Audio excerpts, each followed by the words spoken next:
Hello everyone, and welcome to my Mists of Pandaria monk leveling guide, where I will be highlighting these 5 topics, but also other important things as you are leveling up. There's 3 different specializations you can level as. Brewmaster, that is tank, will be dungeon farming, but can also perform pretty decent in the open world. Mistweaver, that will be healing in dungeons, and Windwalker, melee DPS with 2 one-hand weapons. This is extremely useful for those of you that would just like to skip dungeon farming and mainly focus on questing.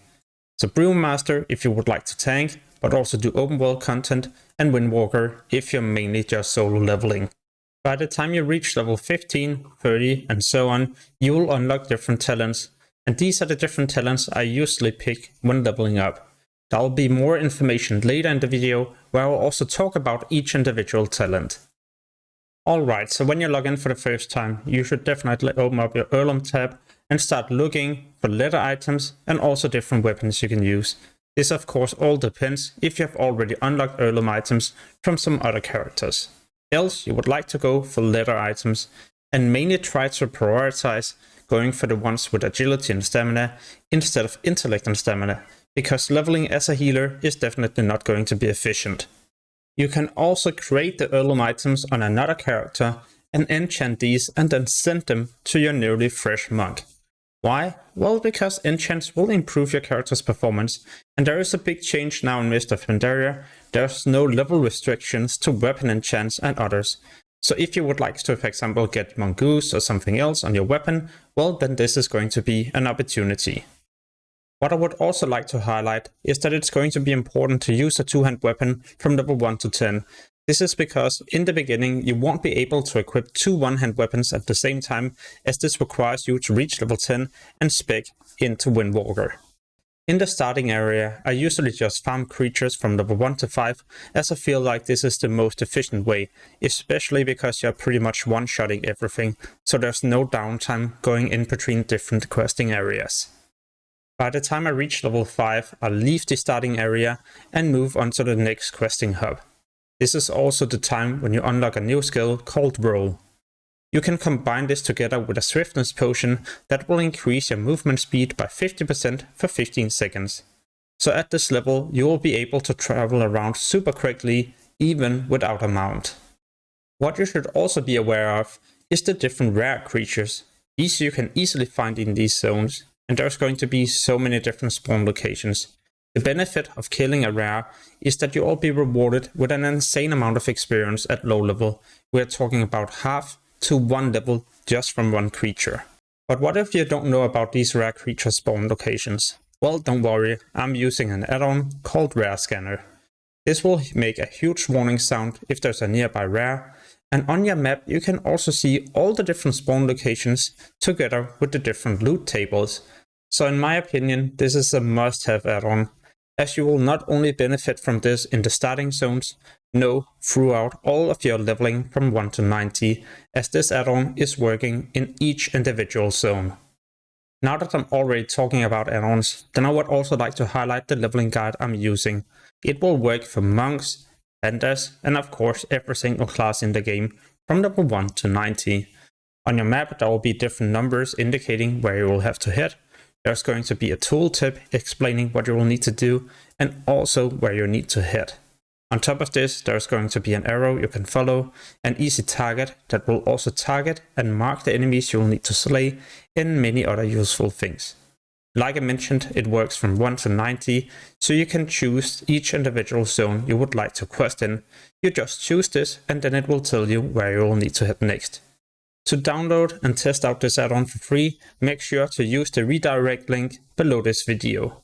It will of course work for both factions. It will automatically detect your class, race, and also what quest you have already done. So you could for example be level 54, install the add-on, and now it automatically detects what you have already done, and it will tell you where you have to hit next to level up efficiently. Alright, so back to the leveling. As you got to level 5, you wanted to swap to the next questing hub, and here you will be questing from level 5 up to around level 10.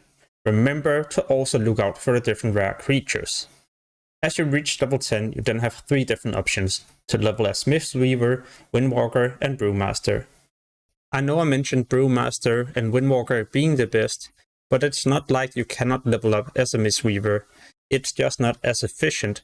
But the benefit is that you're unlocking heals.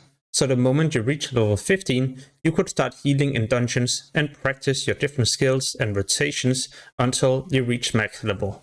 The reason why you can level up as a healer in the open world is because we're getting a new stance that will increase haste from items by 50%, and your attack power is increased by 200%, equal to your spell power. So yeah, it is possible to kill creatures as a healer with healing items. However, Brewmaster and Windwalker are faster. Let me show you Brewmaster followed by Windwalker. As a Brewmaster, you can throw these kicks that will slow enemies, so you can kite around easily in the beginning, and this is going to be way better when you're also unlocking different AoE skills. Your survivability is also way better, but the downside is that at low level, up to around level 18, you won't have any AoE skills. So you can pull many enemies, and yeah, you can probably deal with these, but you're not doing a lot of damage and killing them fast. This is completely different with Windwalker, where you're unlocking Fist of Fury at level 10. This is an AoE skill where you will be hitting all enemies and also stunning them. So from level 10 to 18, I would definitely level up as this specialization. Also because you perform super decent against 1 or 2 creatures, but try to see what happens when I'm pulling many and I'm using Fist of Fury. There's nothing that can compare to this leveling speed, and yeah, this is why I usually go for this from level 1 to 18. In fact, all the way up to max level. And like I mentioned, as Windwalker, you will be able to use 2 one-hands, so enchant both of these, especially if it's going to be a proc enchant, as you will be able to benefit from both enchants. The moment you have chosen your specialization, you then want to get back to questing and do this from level 10 to 15. I always do this in the next zone, so in this case, in the Barrens, if I were playing a human, it would be Westfall. The moment you reach level 15, you will be able to choose your first talent. Momentum, that increases your movement speed by 25% for 10 seconds after performing a roll, and this can stack up to 2 times. Tiger's Lust, that removes all immobilize and movement impairing effects and also increases your movement speed by 70% for 6 seconds. And the last one increases your roll by 1 and also reducing the cooldown. The benefit of this is that it's a passive, so not a skill you will have to activate. This is of course also the same case with Momentum. But Tiger's Lust is just insanely good. Let's say you're for example being rooted in place and you have cooldowns on your roll, then you can activate this to free yourself and start running away, preventing a death. The benefit of Momentum is that you will always have a passive movement speed after using your roll, so you can run around super quickly before you're going to be using your mount at level 20. And you can then also combine this together with swiftness potions that you're using whenever you don't have this buff and your roll is on cooldown. But the reason why I don't use this as often is because I'm not able to kill enemies as I'm running. I'll simply be running too far away from them and start evading. At level 15, you also have the opportunity to start dungeon farming for bonus experience and also these goods that will contain different rare items.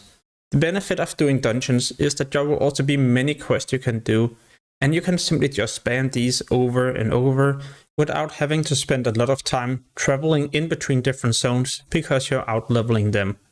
If you're playing healer and tank, you will also have close to instant queues, so it is definitely a good way to level up. Even though the random dungeon finder are amazing, then remember it's going to be random dungeons. At some point you might have done a lot of the sames, and this is where specific dungeons could become handy as you sign for the ones you haven't done, where there's going to be many quests you can complete. The last thing I would also like to highlight at level 15 is that you can purchase these items on the auction house that instantly begins a quest that you hand in during the Darkmoon Fair, but you will only be able to do it during the event. At level 18, things start to change. As Windwalker, you will now have Flying Serpent Cake you can use to travel even further and also deal damage with. Yeah, it is of course nice for traveling around, but it's going to be way better as a Brewmaster. Why? Well, at level 18, you will finally unlock your ability to start doing decent AoE damage. The name of this ability is Breath of Fire, but you're also getting another amazing skill. This is where you will start charging towards the target, and that target will also charge towards you and stunning him. All nearby enemies will also be stunned at the same time, so this is amazing for kiting around, stunning enemies, and then doing some AoE, and then proceed to kite around. I would still say that Windwalker are better for open world leveling, because you can kill 1 or 2 enemies in next to no time, and you can still do decent AoE damage. But the benefit of playing Brewmaster is that you could any day just sign up for a dungeon and also instantly join a party, because there's always a high need for tanks. By the time you reach level 20, you can of course unlock your 60% ground mount skill, but there's something else to be looking forward to as well. This is where you will be able to teleport yourself to Pandaria and go to the monk location. At this area there will be a quest that rewards you a bit of experience, but also a rare weapon, so if you don't have heirloom weapons, it's going to be a bit of an upgrade. But the main reason for doing this quest is that at the end you will also receive a buff that increases the experience you're being rewarded from quests and killing enemies by an additional 50%. So at this point you will be able to catch up so quickly. What I would also like to highlight is that this quest will also unlock at level 30, 40 and so on, and even become a daily quest. It will of course become more and more difficult as you level up, but you will be able to continue getting this buff every single day. The best stat as a monk DPS is agility, so remember to also purchase different elixirs of agility, as this will improve your character's performance. Finally, you have made it to level 30, and now it's time for you to pick your second talent. Chi Burst is where you will be shooting a bit of damage in the direction you're facing, but you will also be able to heal allies. I don't pick this as often, but it is nice for pulling enemies, as you will be able to pull without having to run in. The second option is where you'll be doing a bit of AoE damage as you're running around. There isn't a long cooldown, or well, the duration of this is longer compared to the cooldown, so you can keep this active. However, the damage isn't really that great, which is why I always go with the last option, which is Chi Wave. This is an ability that jumps between different targets, but dealing a high amount of damage. When you're leveling as a Windwalker, you probably won't be pulling 6 enemies at the same time anyway, so this is becoming pretty useful for just killing 1 or 2 enemies in next to no time. It will also bounce to friendly players and heal them too. For those of you who wish to pull more enemies at the same time, then I would definitely go with one of the 2 other talents. So like I mentioned earlier, the moment you reach level 30, there would also be a new monk quest you should do to get the experience buff. And here you will also be able to pick up the daily quest as well. Else the next quest will be at level 40, 50 and so on. There should also be a quest at level 85, if not, well then just pick up the daily quest. And by the way, at level 38 there will also be a better elixir of agility, so head to the auction house and purchase this immediately.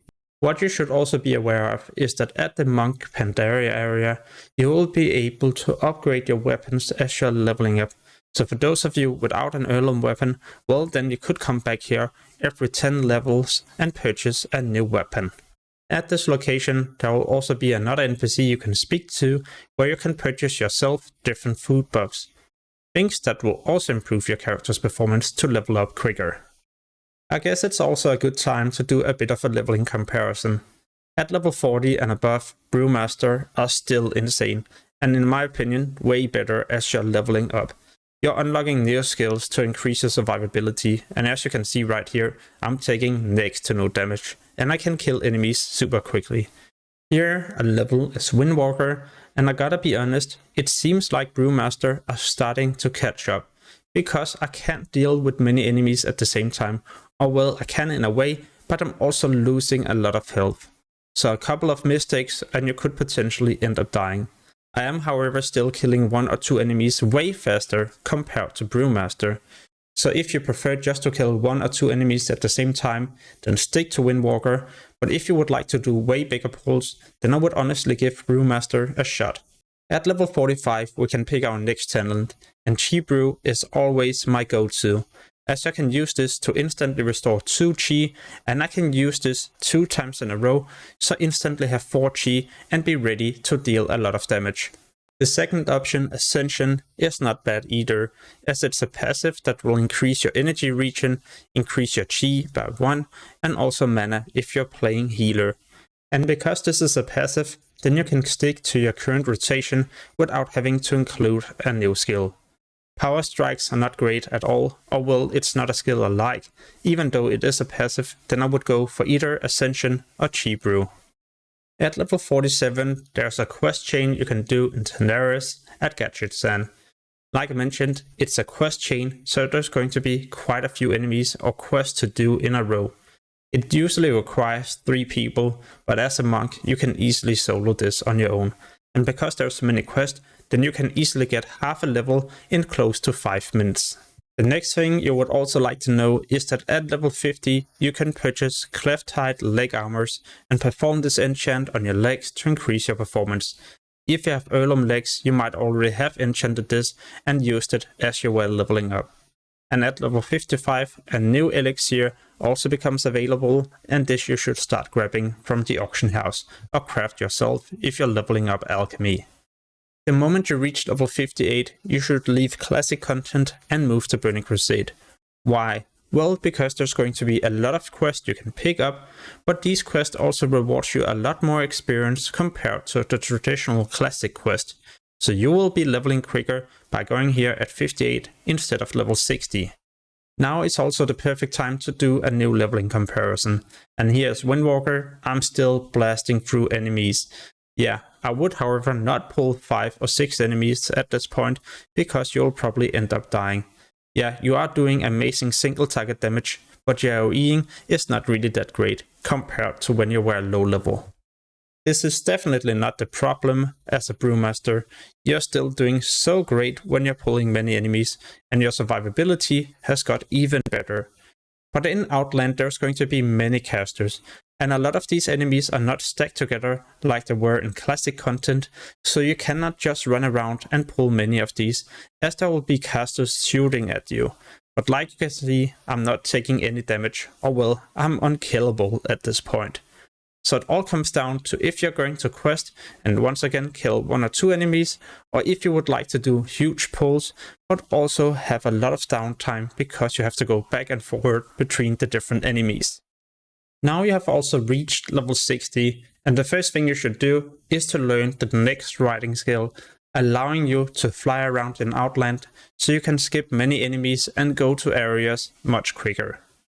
Next I would then stay in Hellfire up to around level 60, and in some cases also 61 if I'm doing quests I really enjoy, and then I would swap to Sangamarsh up to around level 64 until I would start questing in Nagrand. But what about the level 60 talents? I always go for Leg Sweep, as I'll be able to stun all enemies within 5 yards, and this stun will last for 5 seconds, giving me enough time to perform some heals, do a lot of AoE damage, or simply run away and kite.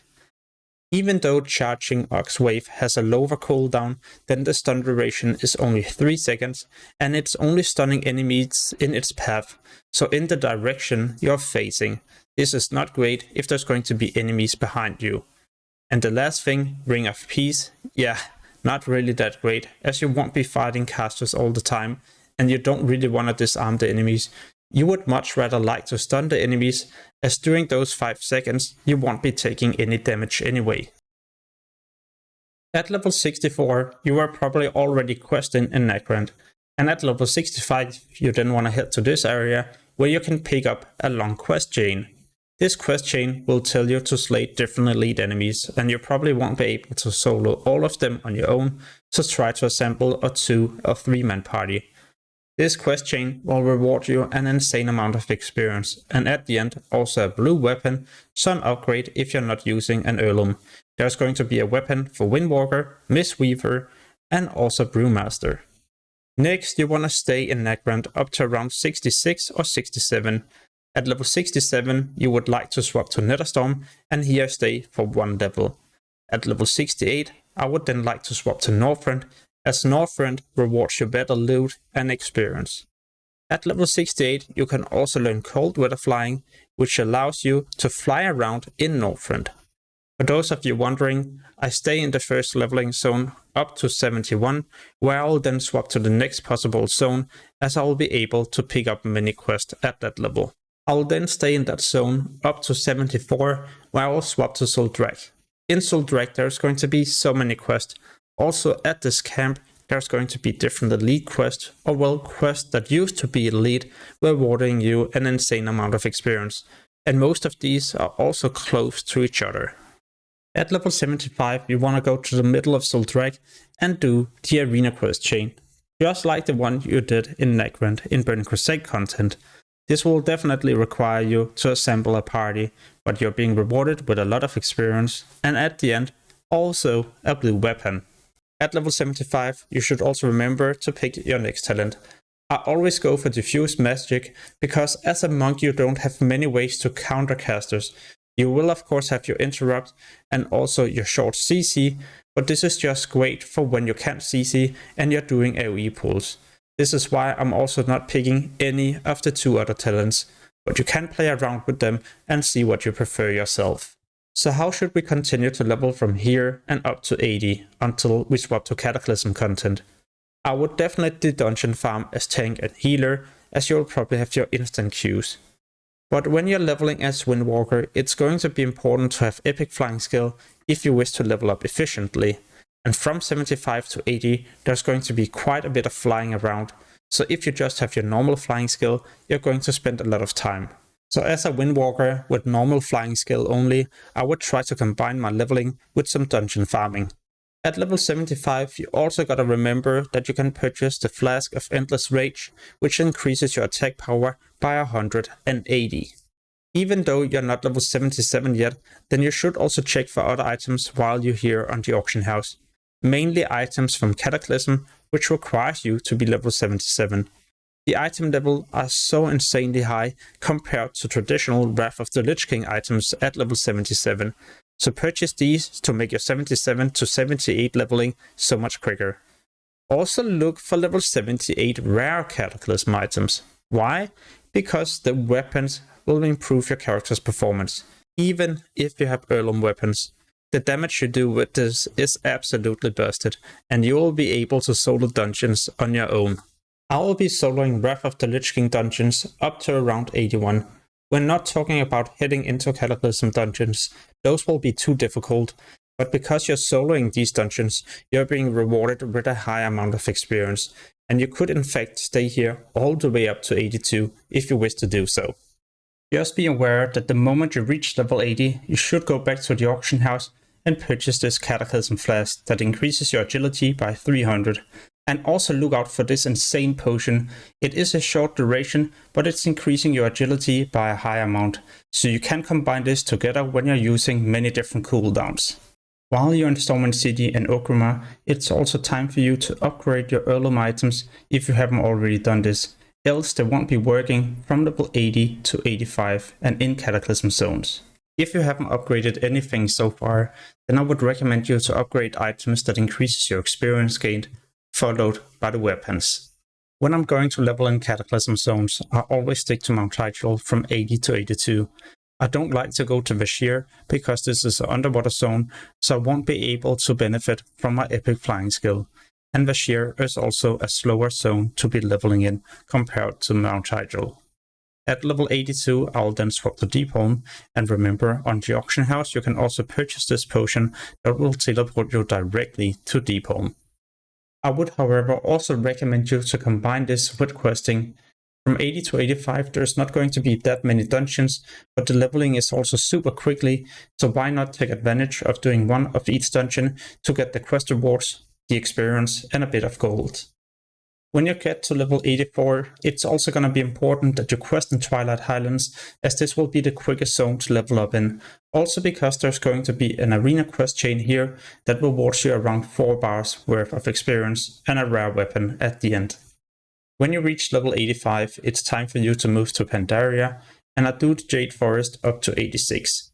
Then I'll swap to the next zone, Valley of the Four Winds, and this I like to combine together with the zone right below. By doing this, you should be able to stay in those two up to around 88. Then I would like to swap to the zone at the north, colonize the mid, and here stay up to 89. And then the final level I'll do at the bottom left, which is Dread Waste. Here you want to go the moment you reach level 89, because there's many important quests you would like to do as you're leveling up, also because there's going to be some pretty unique and rare items you can obtain that will help you when you're going to do your first dungeons at max level, so gear that will make it easier for you to head into level 90 dungeons. By the way, when you're leveling in Pandaria, you should always pay attention to rare creatures, as they have a guaranteed chance to drop a rare item, and these will most likely replace any of your current items as you're leveling up. So I hope you found this guide useful, and it will help you reach max level a bit quicker. If you're interested in more Mists of Pandaria content, then I would highly recommend you to check out my channel and also subscribe, because soon I'll be publishing a lot more videos. For example, also what you should do the moment you reach level 90 to be as efficient as possible. As always, thank you so much for watching and supporting me as a content creator, and have an amazing day. Peace!